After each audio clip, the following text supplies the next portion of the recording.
안녕하십니까. 기능약으로 환자를 치료하는 의사 닥터덕입니다.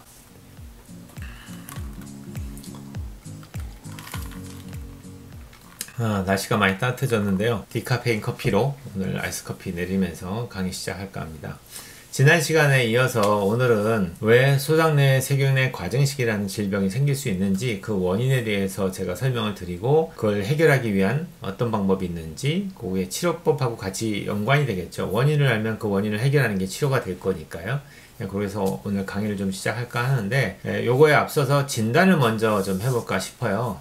진단을 내리기 위해서는 이제 어떤 여러 가지 툴을 이용하겠죠. 그냥 설명만 듣고 진단 내릴 수는 없잖아요. 그래서 검사라는 걸 하게 되는데 좀 오해하시는 부분 중에 하나가 대학병원이나 종합병원에서는 대변 내에 칼프로텍틴이라는 검사를 하게 됩니다. 이 칼프로텍틴이라는 게 뭐냐면은 좀 쉽게 설명을 드리면은 어떤 싸움이 일어났단 말이에요. 균과 우리 몸의 면역과의 싸움인데 그 면역에서 세균이 주로 이제 우리 몸에 들어왔을 때 얘를 이겨내는 어떤 디펜스 메커니즘에서의 방어 기전에서 생기는 세포가 바로 호중구입니다. 뉴트로필이라는 어떤 세포, 백혈구가 있는데 걔가 세균이 들어왔을 때 얘가 가서 싸우게 되고요. 바이러스가 들어오면 림포사이트라고 해서 백혈구 중에서 림프구가 이제 주로 담당을 하게 되고요. 이렇게 백혈구의 종류에 따라서 기능이 다 달라요. 호산구 같은 경우에는 알레르기라든지 또는 기생충 질환 때 얘가 그 역할을 하게 되고요. 그래서 원래대로 돌아가서 호중구라는 게 되게 중요한데 그러다 보니까 우리 몸의 백혈구 중에서 많은 부분을 차지합니다. 전체의 거의 한 70%에서 60% 가까이를 호중구가 차지하게 돼요. 많은 부분이죠. 그래서 그 호중구가 결국에는 박테리아를 이겨내기 위한 여러 가지 싸움을 할 거 아니에요. 그러다 보니까 호중구 내에서 어떻게 보면 싸움의 어떤 하나의 결과물로 흔적으로 나타내는 하나의 단백질 성분 중에 하나예요. 이 칼이라는 게 칼슘에서 따왔는지 모르겠는데 그 칼슘과 이 병합을 해서 만드는 단백질 성분 중에 하나인데 얘가 많다는 거는 어딘가에 세균의 감염이 많다라고 이해할 수 있겠죠. 그래서 아마 혈액에서도 측정이 가능할 거고요. 그 다음에 대변에서도 측정이 가능한데 대장 내에서의 세균의 과증식만 있는 게 아니라 염증 반응이라는 게 있어야 돼요. 지난 시간에도 얘기했죠. 원래 대변은 60%가 세균이라고. 그럼 세균 덩어리가 있는데 그럼 그 덩어리 있다고 다 감염이 되는 건 아니잖아요. 그러니까 염증 반응이라는 게 일어나는 과정에서 호중구가 그 역할을 해서 호중구가 싸우다가 터지면서 자기가 분비하는 여러 가지 그 싸움 물질들을 만들 때 그게 이제 프로텍틴이라는 걸로 만들어내는데 그걸 칼프로텍틴이라고 불러요 우리가. 그래서 대변 검사를 하시면 이 수치가 높은 분이 있어요. 그럼 얘가 높다는 얘기는 장 점막 내에서의 세균의 감염과 함께 이것과 싸우는 지금 현재 그 일이 일어나고 있다라는 것을 반증하는 거죠. 근데 문제는 이 검사를 한다고 해서 얘가 지금 소장내 과증식을 의미하냐? 그건 아니거든요. 그래서 대장 내에 장염이 있을 때도 칼프로텍틴이 올라가고요. 그리고 그거하고 무관하게 실제로는 소장내 과증식이 있어도 칼프로텍틴이 높지 않을 수 있어요. 그래서 이걸로는 진단이 안 될 거 아니에요. 근데 대부분은 이제 그거를 보통 검사라고 이해하고 오시고, 두 번째는 유기상 검사에서도 보면은 대장 내의 세균의 증식을 볼 수 있는 검사 파라미터가 8가지가 있습니다. 그리고 유해 세균도 있고 곰팡이도 있고 이런 균의 종류를 볼 수 있는 어떤 파라미터들이 있긴 한데 과연 이게 높다고 해서 그러면 소장내 과증식이 있느냐? 이것도 꼭 일치하지가 않아요. 이론적으로만 보면 당연하겠죠. 얘는 주로 대장 내 세균이 얼마만큼 증식되어 있느냐를 보는 어떤 파라미터를 우리가 이용을 하고요. 이거 말고도 그러면 소장내 세균의 과증식은 뭘로 볼 수 있냐? 이건 유일하게 볼 수 있는 검사법이 따로 있는데 그게 수소 호기 검사입니다. 그래서 다음 시간에는 아마 수소 호기 검사에 대해서 좀 더 자세하게 설명을 드리는 시간을 가질까 합니다. 수소 호기 검사가 왜 필요하냐? 그 소장내 세균이 좋아하는 어떤 먹이를 줬을 때 그러면 그 먹이를 통해서 세균이 막 증식할 거 아니에요? 그러다 보면은 그 세균에서 나오는 가스의 양이 많아지니까 그거에 혈중으로 흡수가 돼서 피를 타고 돌다가 호흡기를 통해서 폐로 나오는 그 가스를 측정했을 때 그 갭 차를 보면은 소장내 세균의 증식이 있겠다라는 게 정확하게 밝혀질 수 있죠. 그러니까 이게 오히려 되게 정확한 검사법이 됩니다. 그래서 이걸 이용해서 진단 내리는 게 정확한 진단이라는 것만 이해하시고 혹시라도 의심되시는 분들은 꼭 수소 호기 검사를 받으셔야 되지 대변 내 칼프로텍틴 검사는 정확도가 떨어지고 크게 콜레이션 하지 않을 수 있으니까 그건 염두에 두셔야 될 것 같고요. 그래서 일단은 검사를 통해서 확인을 했다고 치고요. 그러면 궁금한 거는 그럼 나는 왜 소장내 세균의 과정식이 왔을까? 이걸 좀 자기만의 어떤 이유를 찾아야 될 거 아니에요. 그 수많은 이유들 중에서 어떤 분은 A라는 것 때문에 왔고 어떤 분은 B라는 것 때문에 오고 어떤 분은 C라는 것 때문에 올 수 있어요. 그러면은 각각의 원인에 따라서 치료법이 달라질 수 있기 때문에 단 하나로 우리가 보통 많이 쓰는 게 결국에는 세균을 죽이는 그 제균 치료라는 걸 하게 되는데, 그러면 이거는 이거 하나로 다 모든 것들 해결되냐? 그게 아니거든요. 그것도 이제 좀 이따 설명을 드릴 건데, 일단은 그러면 이제 하나씩 짚어가면서 원인이 뭐가 있는지 보겠습니다. 첫 번째는 제가 옛날에도 이 말을 했는데, 윗물이 맑아야 아랫물이 맑다, 이 얘기를 분명히 제가 한 적이 있어요. 그게 어떤 의미냐면은 위장의 기능이 되게 중요한데, 위장의 기능이 정상화돼야지 그 밑에 있는 소장과 대장도 좋은 영향을 받을 수 있다라는 거예요. 그래서 첫 번째 원인이 위산 저하입니다. 위산이라는 것들이 하는 일들이 두 가지를 크게 하는데, 첫 번째는 내가 먹었던 음식을 잘 쪼개서 얘를 영양소로 쓰기 위한 작업을 하는 게 1번.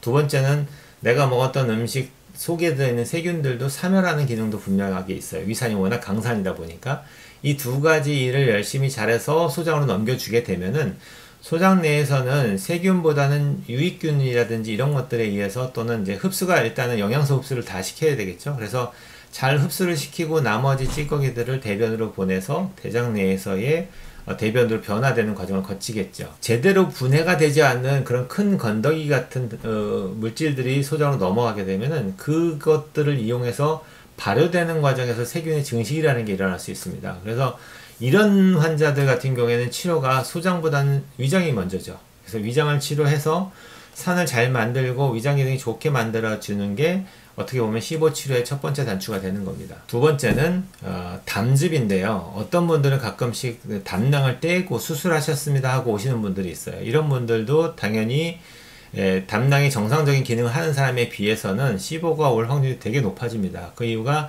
우리가 뭐 음식을 먹거나 할 때 단백질 분해 효소가 나오는 루트가 췌장과 담즙에서 나오는 그 액이 대부분이 지방과 단백질을 분해하는 효소가 포함되어 있는 액체들이 나와요. 그래서 얘가 나와서 아까 위장에서 음식을 먹어서 분해가 이렇게 잘 이렇게 쪼개진 음식들이 넘어오면은 그 다음에 효소가 달라붙어서 얘를 잘 분해를 해서 영양소로 써야 되잖아요.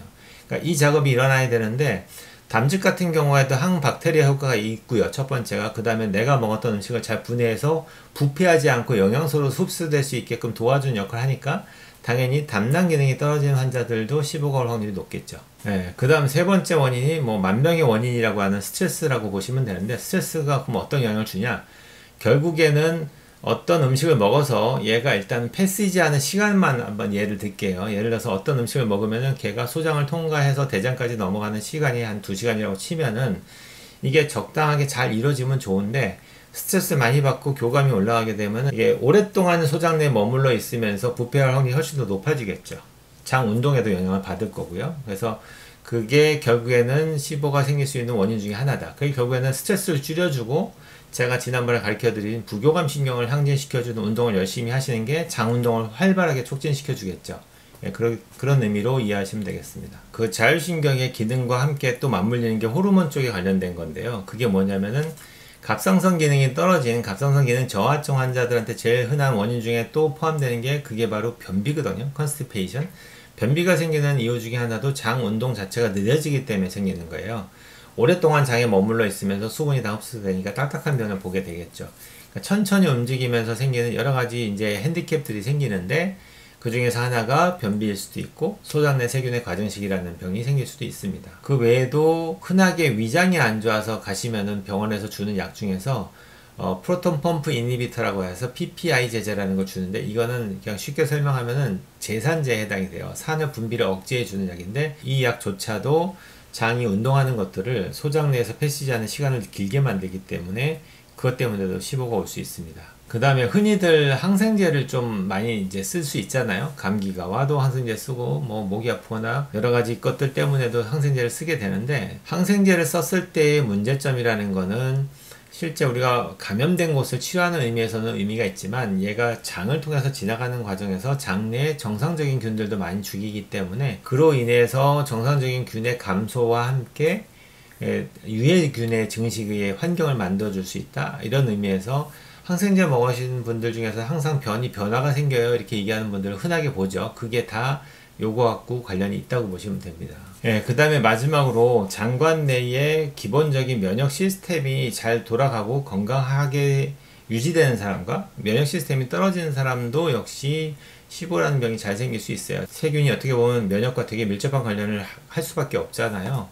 그런 의미에서 우리가 영양제를 추천하는 시보 환자들한테 꼭 드시면 좋겠습니다고 여기에 추천하는 게 두 가지가 당연히 유산균과 오메가3입니다. 오메가3 중에서는 EPA 성분 자체가 소장 내 세균에 과정식이 있는 환자들한테 그것들을 좀 억제해주는 효과가 있다고 우리가 보고 있어요. 그래서 영양제는 기본적으로 제가 먹게 하는 게 5종류라고 말씀드렸잖아요. 멀티비타민 종류는 하나는 먹어야 되고 C, D에다가 오메가3 유산균 이렇게 기본적인 시스템에 들어가는 것들이 다 어떻게 보면 장에 다 영향을 주겠죠. 그래서 최소한도로 뭐 병이 없이 건강하신 분들조차도 저는 이 5가지 기본적인 영양제는 꼭 챙겨서 드시는 것을 추천하는 편입니다. 오늘은 이제 큰 그림으로 이렇게 말씀을 드렸고, 그러면 시보가 생겼을 때 우리가 제일 먼저 해볼 수 있는 것들은 그 원인들에 맞는 컨트롤을 하는 것과 함께 플러스로 흡수되지 않는 항생제를 사용합니다. 그게 뭐냐면은 대부분의 항생제들은 조직 내 감염을 치료하기 위해서 먹기 때문에 얘를 먹으면 장관 내에서 흡수를 하죠. 그래서 피를 타고 돌면서 우리가 필요한 곳에 갈 건데, 지금 우리가 필요한 곳은 그 몸속이 아니라 장 안에 있는 그 루멘을 지나가는 그 안쪽에 있는 세균이잖아요. 그러니까 흡수가 안 되는 게 더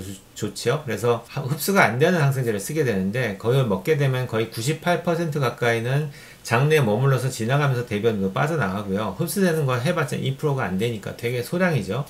결국에는 이제 장을 통과하는 과정에서 거기서의 증식되어 있는 유해세균을 죽이는데, 물론 유해균만 죽는 게 아니고 유익균도 같이 죽을 수도 있습니다. 근데 유해균이 많이 측정되는 환자들한테는 도움이 되겠죠. 저는 정상적일 때도 한번 먹어보고 약간의 시보 증상이 있을 때도 먹어보는데, 정상적인 상황에서 먹었다고 해서 전혀 변화가 있거나 그러진 않아요. 먹어보니까 변이 오히려 더 좋아지고 색깔도 좋아지는데, 그거는 큰 문제가 없을 것 같다. 왜냐면은 내성적인 문제하고 무관하고 내가 흡수돼서 내 몸을 돌아다니는 항생제가 아니기 때문에.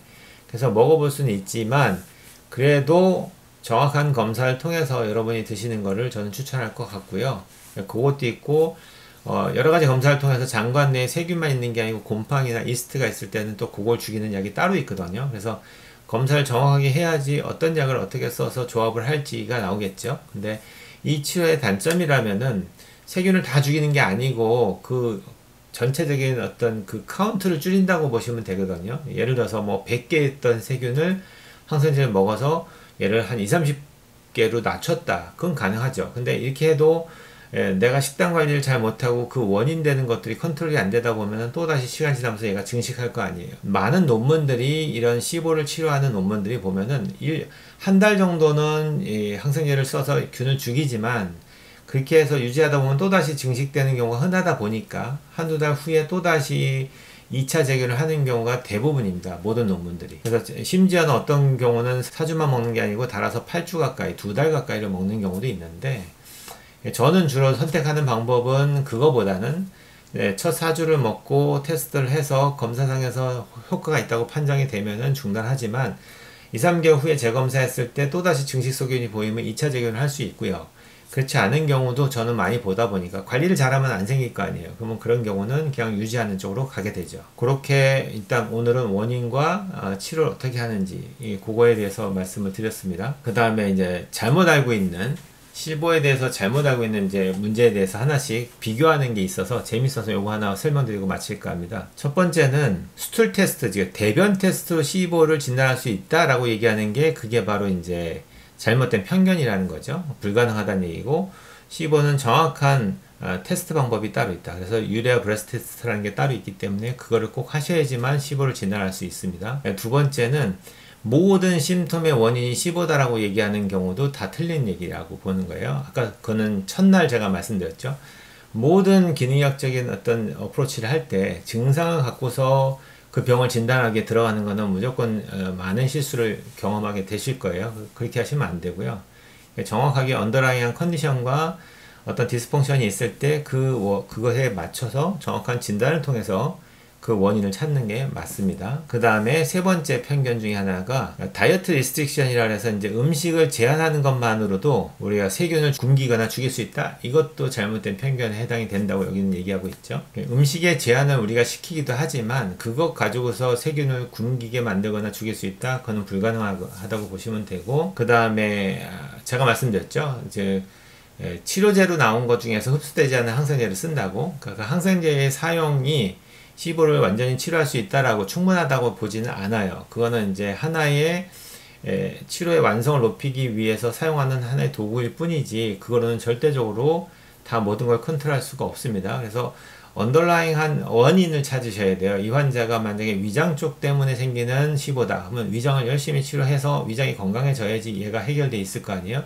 그때까지 일단은 증상 완화를 목적으로 항생제를 쓸 수는 있지만 이거 하나로 모든 병이 다 치료될 거라고 생각하면서 쓰지는 않습니다. 그 다음에 또 마지막 다섯 번째 이제 편견이 프로바이오틱스라는 게 이제 유산균인데, 유산균만 먹으면은 충분히 시보를 치료할 수 있다라고 얘기하는 것도 틀린 얘기입니다. 불가능한 얘기고요. 유산균이 도움은 된다고 제가 말씀드렸잖아요. 유산균이 들어가면 결국에는 좋은 균과 나쁜 균의 비율을 맞춘다는 개념인데, 기능의학자들이 바라볼 때 정상적인 장의 건강한 상태라면은 좋은 균이 9고요. 나쁜 균이 1, 즉 9대1의 비율 정도로 유지를 할 때 좋다고 보는 겁니다. 근데 그게 쉽지 않죠. 9대1이었던 상황에서 나쁜 균이 2가 되면 더블링이 된 거잖아요. 그러면 유익균도 9에서 18까지 더블링이 돼야지 비율이 맞아질 건데 그게 쉽겠습니까? 장관 내에는 유익균의 숫자를 2배로 늘린다는 건 쉬운 일이 아닙니다. 그리고 내가 그 유산균 정도 먹었다고 해서 그 모든 것들의 밸런스가 맞아지고 유해균이 사라지는 건 아니기 때문에 이것도 틀렸습니다. 근데 도움은 된다라고만 이해를 하시면 되지, 치료될 수 있다라고 생각하는 것은 틀린 편견입니다. 그렇게 이해하시면은 오늘은 전체적인 시보의 원인과 치료 어떻게 해야 되는지 그거에 대해서 정리하는 시간을 가졌습니다. 온 국민이 건강해지는 그날까지 닥터덕은 여러분과 함께합니다.